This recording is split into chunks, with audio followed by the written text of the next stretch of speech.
Good afternoon, everybody. This is Mega Man 088, and today is the day Kingdom Hearts 3 has officially released in Japan, and myself, along with many others, have picked up a copy of the game, and let me tell you right now, it has been nothing but a fun experience from start to not so finish. I only managed to get about 3 hours of gameplay in, of course, and I managed to shorten it up for this video into about a good 7 minutes worth of gameplay. Some stuff may or may not be spoilery depending on how you take it, but at the same time I know enough spoilers have been floating around and I wanted to be one of the few who did not contribute to the spoilers, okay? So going forward, let's begin with topic number one. Number one being the combat. Now, I don't know if you feel the same way, and if you do, you can just tell me in the comment section below. Now, when you played Kingdom Hearts 2, and I'm referring to myself, of course. Now, when I played Kingdom Hearts 2, and the first thing I wanted to just point out was the fact that the gameplay itself was a lot better than Kingdom Hearts 1. And the reason why I say this is because there was a feature in the game that allowed you to fuse with either Donald and Goofy, and that was the drive system, of course. You had the forms, of course. You had Valor, you had Wisdom, you had Master, you had even the Limit form, because that was an exclusive form for those who had the final mix version of the game, which did release on PS4. But anyway, and then the pretty much ended all right there. You had the final form, my bad. Anyway, yeah, going forward, those forms pretty much made the game itself a lot more fun for me to get into. And I'll tell you right now, man, like just going into Kingdom Hearts 2, it was nothing but bliss. It was nothing but a blissful time going into Kingdom Hearts 2. Now compare that to now, and we're talking about Kingdom Hearts 3. From start to finish, as far as my 3-hour playtime, of course, that I've allowed myself because I didn't want to play too much of it. It felt the same, actually. If not, actually, no, I take that back. It felt as good as when I first played Kingdom Hearts back in my sophomore year in high school. I had goosebumps all over my body. I could not stop, hyping myself up, man, because everything that I was doing in the game, it just made me happy, Now, I will say that this game is not without its flaws, and yes, I am referring to the floatiness that does tend to happen after you do aerial combos with Sora. Now, from my perspective, of course, when doing an aerial combo, it wasn't so bad. Then again, I wasn't really trying to pay attention too much to the floatiness of the game, of the combat, I mean. And honestly, I think I did that on purpose too, because I really wanted to just, try my best to enjoy the game.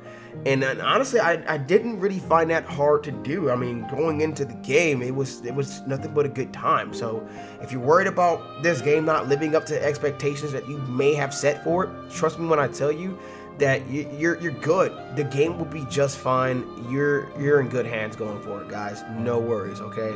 Now, another thing that I wanted to point out to you as well is the world size. As you can see, Olympus is huge in comparison to how it was at the Olympus Coliseum in Kingdom Hearts 2 and Kingdom Hearts 1. I mean, you got a lot more room to run around in. You got a lot more, things to see, a lot of things to uncover. Trust me when I tell you, man, it's gonna feel like an adventure every single time, and I feel like it's gonna be like that in every one of the worlds. It's gonna be nothing but one big old adventure.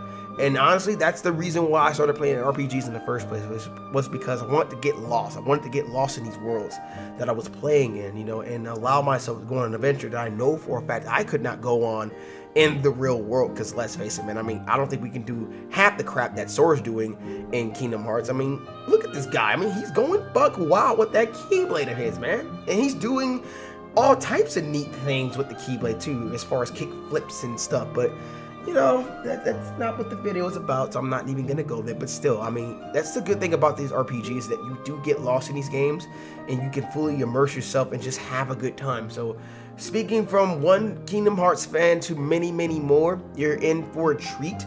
And trust me when I tell you, man, this game is going to be nothing but a good time. I know that copies got leaked last year in November, and I'll tell you right now, while it was a sucky thing to happen, I mean, if you saw spoilers, you saw them. I'm not judging you, okay? I'm like the last person to judge anybody for looking at spoilers, But at the same time, I know it wouldn't take away from the fact that you have, you have this brand new experience to see for yourself. Because it's one thing to live it through somebody else's perspective, but it's another to live it through your own. So while there may have been spoilers out in the wind, I know for a fact it won't affect you too much. Trust me, I can tell you. I may or may not have accidentally clicked on a spoiler, but at the same time, I clicked out of that bitch so fast. I didn't want to ruin my overall experience with the game come Tuesday.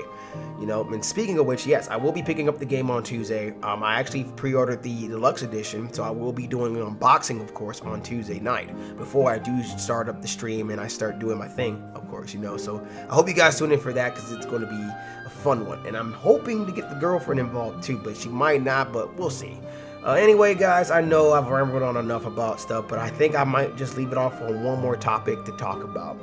And honestly, I don't know if it's an important one or not, but I gotta say right now, just the fact that we were able to see people, or I was able to see people as I was playing the game, it just felt good because you actually had that interaction that I was looking for. Because, I mean, if you remember from Birth by Sleep, Kingdom Hearts 1 and Kingdom Hearts 2, there were nobody around. There was no one around to talk to in these worlds other than the party members and the antagonists of the games themselves. So it is a nice thing to see that we do have people to interact with, to save, and all this fun stuff too. You know, so just going forward right now, man, like my 3-hour review of the game is, you know, if you're all caught up with the lore, then you're in for a treat. And if you're not caught up with the lore, just go ahead, check out some videos, and then, you know, when the game comes out on Tuesday, you're all good to go. Okay, but I digress. I'm gonna go ahead and wrap this one up, folks, by saying, what do you think of the game? If you've been watching it so far, do you have any expectations? And if so, what are they? You know, just leave them in the comment section below. Don't forget to like the video, share the video, and if you haven't already done so, subscribe to the channel, because it would mean a lot to yours truly, as I am trying to hit my goal of 1,000 subs by the end of the month. And yeah, you know, going forward, yeah, I'm looking forward to Tuesday. But anyway, guys, that's it for me. This is Mega Man 088, and I hope you all have a good rest of your day. Take care, and may your heart be your guiding key.